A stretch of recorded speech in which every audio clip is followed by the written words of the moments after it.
let's talk about the 7 warning signs that your kidneys are toxic. Now, I want to do a comprehensive video on the kidney, but in a very, very simple way without teaching you all the fluff and the extra things that you don't need to know. So we're just going to focus on the most important things you need to know to prevent a toxic kidney, as well as what to do if you have toxic kidneys. Now, what is the purpose of the kidneys? Well, it mainly filters the blood, but not like an oil filter in your car. It's much more complex.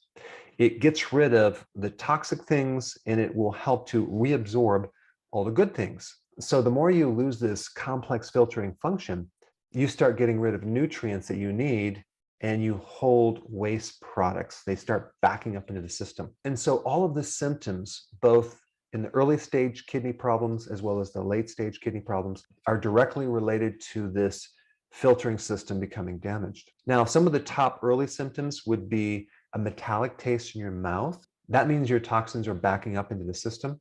You have itchiness in your body, and you can also have ammonia breath.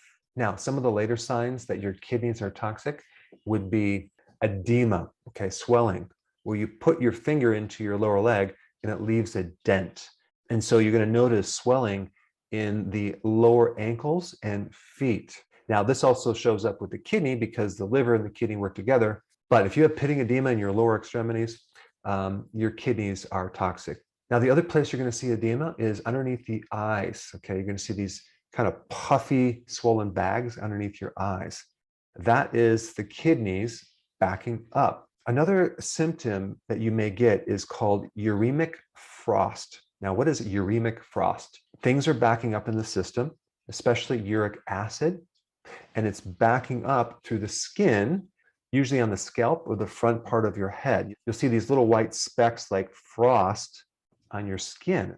That is urea backing up into the system because the body's not able to get rid of it, and it's coming through your skin.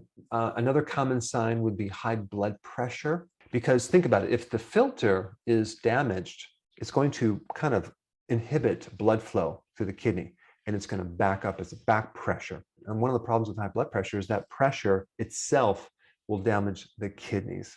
Because if you think about having too much pressure through this pipe and hitting this filter, it'd be very similar to having a water filter in your house and you put way too much pressure in these pipes. It's going to damage the filtering mechanism. So the kidney, being a filter, is really made up of these tiny little filters called glomeruli. And each kidney has about 1 million of them, and they do the work of filtering and kind of recycling certain nutrients. So you're not wasting all the vitamins and minerals and amino acids. All right, another really common sign that your kidneys are toxic is that you are exhausted, okay? You're tired. Now, the mechanism of what makes you tired is urea, which is kind of a waste product of protein. Too much of that in the blood, and you're just going to be so tired. Number 5, protein in the urine. If you get a urine test and there's large amounts of protein in the urine, suspect that your kidneys are toxic and they're damaged. Now, if there's a small amount of protein, that could mean something else. But if you have a lot of protein coming through this filter, there's holes in the filter, okay? They're damaged. All right, number 6 is very acidic urine. Your body becomes more acid. And this comes from an imbalance with ammonia, because ammonia is very, very alkaline. And so it's not able to buffer things that well. And so you have ammonia building up in certain places in the body and not in others, and it throws off your pH. Now, the other reason why you can become acidic is, especially if you're a diabetic, is that you're running out of insulin. So you have these uncontrolled blood sugars. And if you don't watch it, you can develop something called ketoacidosis. But I just want to mention that's completely different than nutritional ketosis, where you're changing your diet and you're getting into ketosis. Ketoacidosis occurs when you are a diabetic and you're not taking your medication and you're not regulating your blood sugars well. All right, number 7, low vitamin D. Now, if you watch some of my other videos on vitamin D, the kidney is very, very important. So is the liver. But the kidney helps in the first conversion from the inactive vitamin D to the active vitamin D. So without good kidney function, you're not going to be able to change vitamin D into its active form. And so you're going to have a vitamin D deficiency despite how much vitamin D you take, as well as a calcium deficiency. And that can lead to all sorts of other problems like calcification in your arteries, atherosclerosis, kidney stones, calcium building up in the arteries, calcium building up in your eyes, calcium building up in the nerves as neuritis, and the list goes on and on and on. Now, I want to actually shift gears to the main causes of kidney damage. Hands down, the number one cause is diabetes. Specifically, when you have high levels of glucose flowing through the body and through the kidney. Glucose to the kidney is like taking steel wool or sandpaper and just rubbing the inside of your kidney. It just destroys the kidney. The kidney is one of 4 main body tissues that gets destroyed with high glucose. The other tissues is the heart, like the blood vessels, then you have the nerves in the brain, and then the eyes. So diabetes just hammers the kidney and destroys the kidney. Now, I just want to bring up one little side note, which I'm going to do another video on. If you take a look at normal blood sugars, right? Normal blood sugar would be like 80 milligrams per deciliter. Okay, what does this 80 mean? How much sugar is in the blood when it says 80? It's only 4 grams. That's like 1 teaspoon of sugar, okay, to make up normal blood sugar. An average person per day consumes well over, usually it's 15 or more teaspoons every single day. And they have that going through their blood system, right? But a lot of times, well, initially, it doesn't show up in your blood test. It doesn't show up as abnormal blood sugar. And this is because your body works really hard at keeping sugar out of the blood. And it does that through a hormone called insulin. So it's constantly just taking the sugar out. And so it's trying to keep your arteries free of this excess sugar because of the damage it creates. But think about this. Where is all this sugar going? Your body is putting it in other places. And this is one of the signs of diabetes, is where you have sugar in the urine. And so the kidney filter has to work really hard at getting rid of excess sugar. And this excess sugar is like a blowtorch to your kidney. It creates oxidation and it creates a lot of damage. I'm just amazed that the body actually responds and survives as well as it does with the amount of sugar that an average person consumes.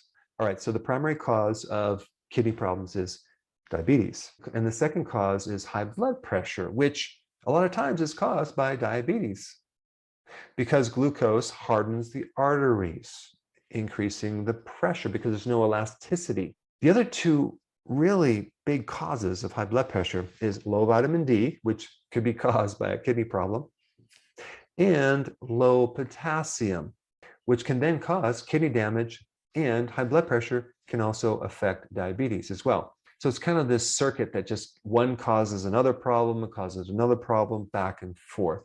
Now, another cause, not very common, but it can cause kidney damage, is polycystic kidney disease. Now, this is usually a genetic problem that manifests when you get kidney damage. And so the genes are usually expressed or get triggered when your body becomes toxic, especially the kidney. In later stage kidney disease, people a lot of times will develop these cysts.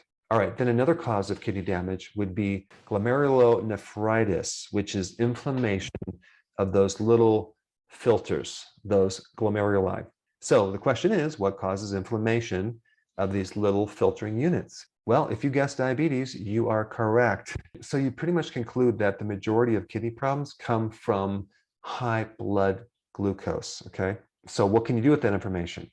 Well, let's see. Go on a low-carb diet. That might help. All right, before I get to the foods, I want to just mention potassium for a second. If you have end-stage kidney disease, you're not supposed to be consuming too much potassium, okay? You're not supposed to be consuming too much phosphorus because both of those minerals are in high levels. And of course, if you have end-stage kidney disease, your doctor is going to advise you on what to take, what not to take. But I want to tell you something.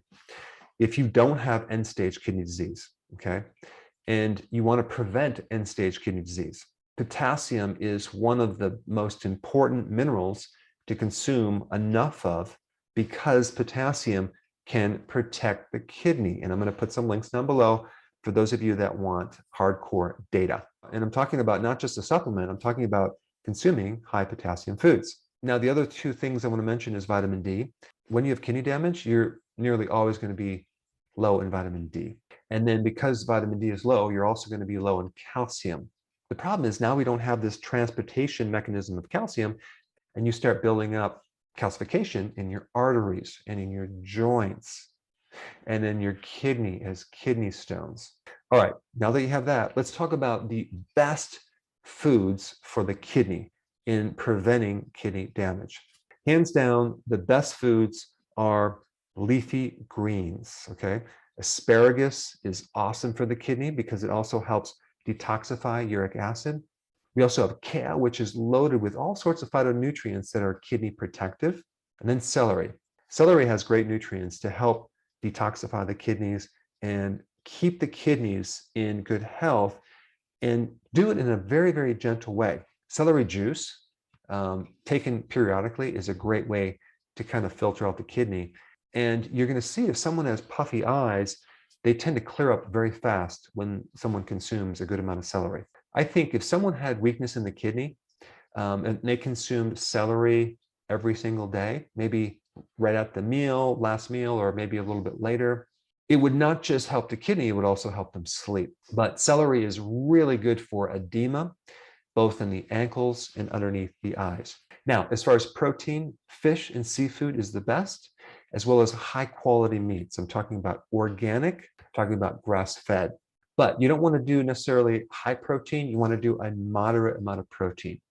You don't want to do low protein, a moderate amount. That would be between 3 and 6 ounces, maybe 7 ounces per meal. Now, it's very, very important to step up the quality of food when you want to prevent kidney problems, because yes, diabetes, high blood glucose destroys the kidney, but also drugs destroy the kidney and medications destroy the kidney.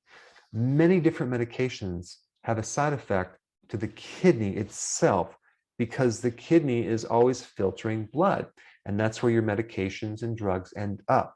So if you're constantly exposing the kidney to medications and drugs, it's going to damage those kidneys. We don't want to consume food with pesticides and herbicides. We don't want to have coffee that's not organic because of the amount of pesticides that they spray. And the other point I want to bring up is many people that have kidney problems are on a low sodium diet. And so they're obviously probably not even consuming any salt, okay? Which then makes your muscles weak, okay? You're going to feel very weak and you're going to feel very, very lethargic. There is a very awesome salt that is naturally very low in sodium. So sea salt, which has like 90 minerals, normally has over 95% of it sodium. But there's a type of sea salt called Baja Gold sea salt that is 70% sodium, and it has 90 minerals. It's very high in potassium and very high in magnesium. So it's very, very good, not just for the kidney, but good for the entire body. And it's quite delicious on your food. In fact, it'll really bring out the flavors of your food. And I will put a link down below. I'm not associated with this company at all, but it's a very, very good salt to get your potassium, magnesium without just going really heavy on the sodium. Now, obviously, refined foods, junk foods, high sugary foods, high carb foods are all damaging to the kidney. But there are so-called healthy foods that are also damaging to the kidney because they have high amounts of oxalates, okay? Oxalates form with calcium to form oxalate stones that can damage the kidney. So the foods that you probably should avoid if you do have kidney problems would be spinach, almonds, kiwi, beet leaves, and of course, things like beans and grains, things like that. The other point I want to bring up with how much liquid you should drink. And if you have damage in your kidney, you should drink at least 2.5 liters per day. That will keep your kidneys from concentrating and developing these little stones. All right, last point, and this is very, very important. If you have damage in your kidney, there is a very, very good supplement that I would recommend. And I don't sell it, but you can do a search on the internet and find it. It's from a product called Standard Process, and it's called Renafood. Just take one of these before bed for about 2 to 3 months. I used to recommend it in practice with really good results with kidney damage. All right, now that you have this information, the next most important thing you need to know is, what's the complete diet look like? What should I be eating? Okay, you need to be on the healthy keto plan, and I have several short step-by-step videos right here. Check them out.